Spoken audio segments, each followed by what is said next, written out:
আগামী 13ই নভেম্বর পশ্চিমবঙ্গের 6টি বিধানসভায় উপনির্বাচন হতে চলেছে।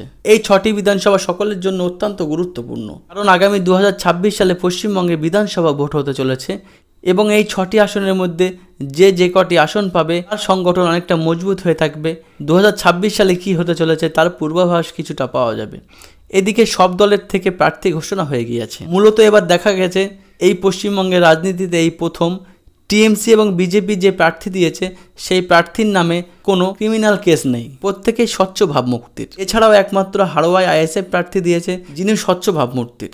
এখানে আমরা সিপিএম এবং কংগ্রেসের কথাও এই কারণেই বললাম না, কারণ এখানে মূল লড়াই হবে টিএমসি এবং বিজেপির মধ্যে, এবং হাড়োয়াতে যেহেতু প্রায় 60% উপরে সংখ্যালঘু ভোট, সেই জন্য হাড়োয়াতে সি এবং আইএসএফের মধ্যে লড়াই হবে। তো চলুন দেখে আসি কোন বিধানসভা কেন্দ্রে কোন দল এগিয়ে বা কোন দল সম্ভাব্য জয়ী হতে পারে তার সমীক্ষা। মেদিনীপুর বিধানসভা। প্রথমে দেখে নিই আমরা মেদিনীপুর বিধানসভা থেকে কোন দলের কে প্রার্থী হয়েছে। মেদিনীপুর বিধানসভা থেকে টিএমসির প্রার্থী হয়েছে সুজয় হাজরা, বিজেপির প্রার্থী হয়েছেন শুভজিৎ রায়, সিপিআইএমের প্রার্থী হয়েছেন মণিকুন্তল খামরুই, কংগ্রেসের প্রার্থী হয়েছেন শ্যামল কুমার ঘোষ। প্রথমে দেখে নিই এই বিধানসভায় জাতিগত সমীক্ষা। এই মেদিনীপুর বিধানসভার মধ্যে এখানে জেনারেল ভোটার আছে 52,000, এসসি ভোটার আছে 79,000, এসটি ভোটার আছে 64,000, মুসলিম ভোটার আছে 39,000। এই মেদিনীপুর বিধানসভার বিধায়িকা জুন মালিয়া 2024 সালে লোকসভার সাংসদ নির্বাচিত হওয়ার জন্য এই বিধানসভা কেন্দ্রটি খালি হয়ে যায়, সেই জন্য এখানে উপনির্বাচনের প্রয়োজন। 2021 সালে বিধানসভা ভোটে এখান থেকে জুন মালিয়া ভোট পেয়েছিল 1,21,175টি, বিজেপি ভোট পেয়েছিল 76,778টি। এখানে জুন মালিয়া 2021 সালে জুন মালিয়া প্রায় 44,000 ভোটে এগিয়েছিল।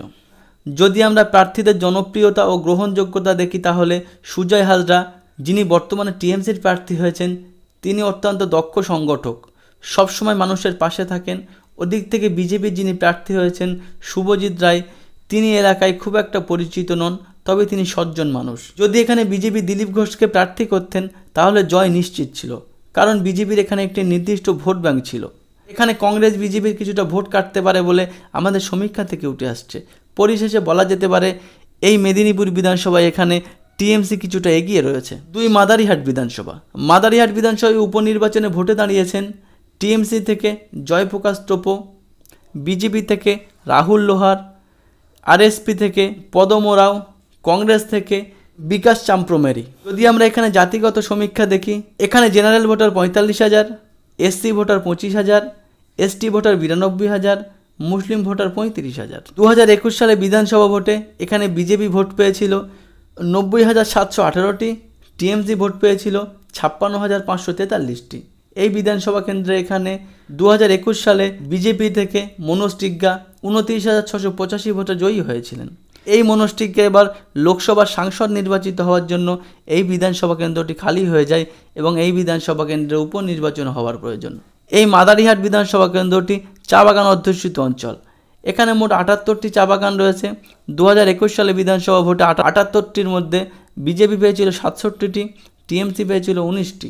2024 সালে লোকসভা ভোটে এই 78টির মধ্যে বিজেপি পেয়েছিল 40টি, টিএমসি পেয়েছিল 38টি। সেই হিসেবে দেখা যাচ্ছে চা বাগানের ভোটাররা অনেকেই টিএমসির দিকে ঝুঁকেছে। যদি আমরা মাদারিহাটের প্রার্থীদের দিকে দেখি, মাদারিহাটের যিনি বিজেপি প্রার্থী হয়েছেন রাহুল লোহার, তার নামে কোনো অভিযোগ নেই, তিনি অত্যন্ত সজ্জন মানুষ, কিন্তু তার বাবার নামে চা শ্রমিক হত্যার অভিযোগ আছে, তিনি জেলও খাটছেন। যেহেতু এই মাদারিহাটের বেশিরভাগ চা বাগান এলাকা, ওদিকে টিএমসি চা শ্রমিকদের জন্য অনেক প্রকল্প চালু করেছে।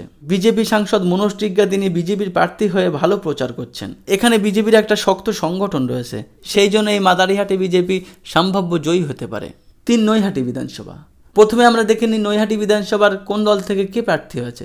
নৈহাটি বিধানসভায় টিএমসির প্রার্থী হয়েছেন সনদ দে, বিজেপির প্রার্থী হয়েছেন রূপক মিশ্র, সিপিআইএমএল এর প্রার্থী হয়েছেন দেবজ্যোতি রায়, কংগ্রেসের প্রার্থী হয়েছেন পরেশনাথ সরকার। এখানে জেনারেল ভোটার আছে 72,000, এসসি ভোটার আছে 45,000, এসটি ভোটার আছে 8,000, মুসলিম ভোটার আছে 35,000 এবং অবাঙালি ভোটার আছে 6,000। যদি আমরা প্রার্থী দেখি, যিনি টিএমসি প্রার্থী হয়েছেন সনদ দে, তিনি একজন দক্ষ সংগঠক। 2024 সালে লোকসভা ভোটে তিনি পার্থ ভৌমিকের হয়ে এই বিধানসভা কেন্দ্রে অনেক প্রচার করেছেন, সেটা দেখা গিয়েছে। এছাড়াও এলাকায় তার যথেষ্ট গ্রহণযোগ্যতা রয়েছে, তিনি এলাকার মানুষের কাছে অনেক সজ্জন হিসেবে পরিচিত। ওদিকে রূপক মিশ্র, যিনি বিজেপি থেকে দাঁড়িয়েছেন, তিনি রাজ্য রাজনীতিতে নতুন মুখ। এখানে বিজেপির সংগঠন খুব একটা মজবুত নয়। তাছাড়া আরজিকর কাণ্ডের প্রভাব এখানে বিজেপির পক্ষে খুব একটা দেখা যাবে না। এই প্রভাব কিছুটা সিপিআইএমএল এর লাভ হবে বলে মনে হয়।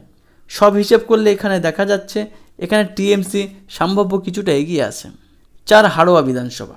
62% সংখ্যালঘু ভোটার বিশিষ্ট এই হাড়োয়া বিধানসভায় টিএমসি থেকে প্রার্থী হয়েছেন শেখ রবিউল ইসলাম, বিজেপি থেকে প্রার্থী হয়েছেন লিটন দাস, আইএসএফ থেকে প্রার্থী হয়েছেন অ্যাডভোকেট পিয়ারুল ইসলাম, এখানে বামফ্রন্ট কোনো প্রার্থী দেয়নি, এবং কংগ্রেস থেকে প্রার্থী হয়েছেন হাবিব রেজা চৌধুরী। যদি আমরা এখানে জাতিগত অবস্থা দেখি, এখানে সংখ্যালঘু অর্থাৎ মুসলিম ভোটার রয়েছে 1,60,000, যেখানে জেনারেল ভোটার রয়েছে 20,000, এসসি ভোটার আছে 35,000, এসটি ভোটার আছে 25,000। গত 2021 সালে বিধানসভা ভোটে এখানে বিজেপি তৃতীয় হয়েছিল এবং আইএসএফ দ্বিতীয় হয়েছিল, বামফ্রন্ট কংগ্রেস কোনো ক্যান্ডিডেট দিইনি। 2021 সালে বিধানসভা ভোটে এখানে টিএমসি ভোট পেয়েছিল 1,30,398টি, আইএসএফ দ্বিতীয় হয়েছিল, আইএসএফ ভোট পেয়েছিল 49,420টি এবং বিজেপি পেয়েছিল 38,506টি ভোট। টিএমসি শেখ নুরুল ইসলাম আইএসএফের থেকে 80,978 ভোটে জয়ী হয়।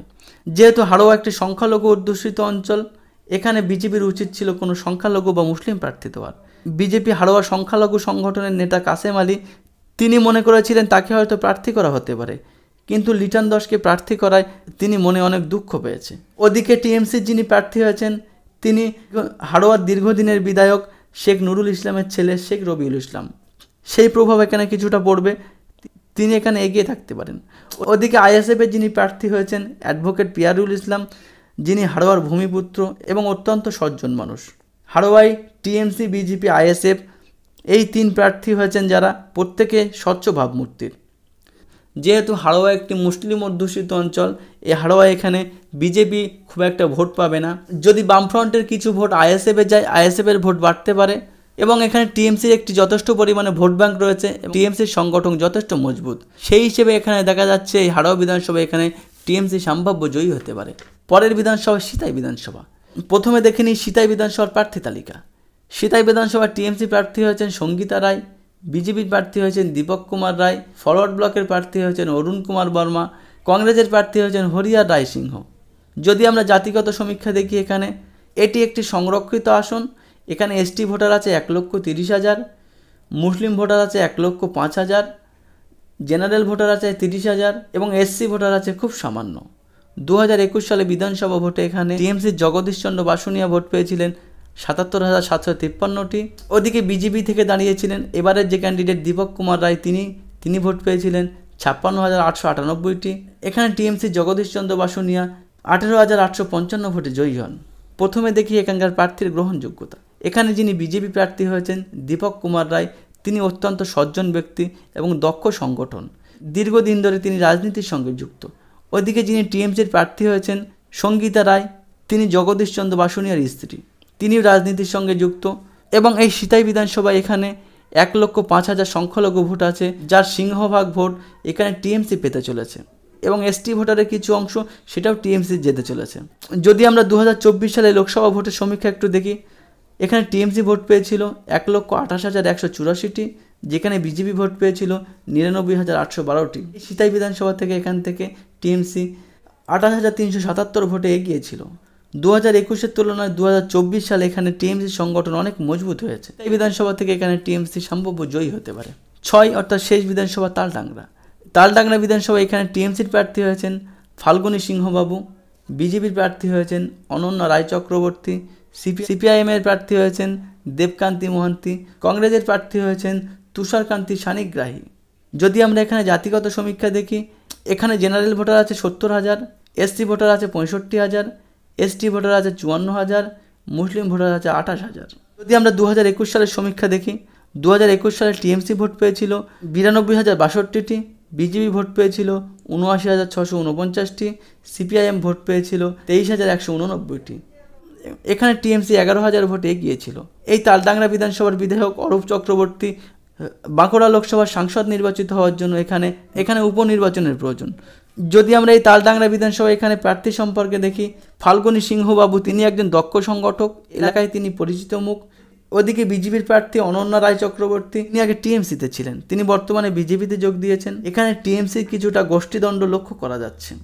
বিজেপি সেই হিসেবে গোষ্ঠীদ্বন্দ্ব নেই, কারণ বিজেপির এখানে সংগঠন খুব একটা মজবুত নয়। সব কিছু হিসেব করে দেখা যাচ্ছে এখানে এই তালডাংরা বিধানসভা এখানে জয়ী হতে পারে। যদি আমরা 6টি বিধানসভা এক নজরে দেখি, এক মেদিনীপুর বিধানসভা, এই মেদিনীপুর বিধানসভা এখানে টিএমসি সম্ভাব্য জয়ী হতে পারে। হাড়োয়া বিধানসভা, এই হাড়োয়া বিধানসভায় সম্ভাব্য টিএমসি জয়ী হতে পারে। 3 মাদারিহাট বিধানসভা, এখানে বিজেপি সম্ভাব্য জয়ী হতে পারে। 4 সিতাই বিধানসভা, এখানে টিএমসি সম্ভাব্য জয়ী হতে পারে। 5 তালডাংরা বিধানসভা, এখানে টিএমসি সম্ভাব্য জয়ী হতে পারে। 6 নৈহাটি বিধানসভা, এখানে টিএমসি সম্ভাব্য জয়ী হতে পারে। 6টি বিধানসভার মধ্যে টিএমসি পেতে পারে সম্ভাব্য 5টি, বিজেপি পেতে পারে সম্ভাব্য 1টি।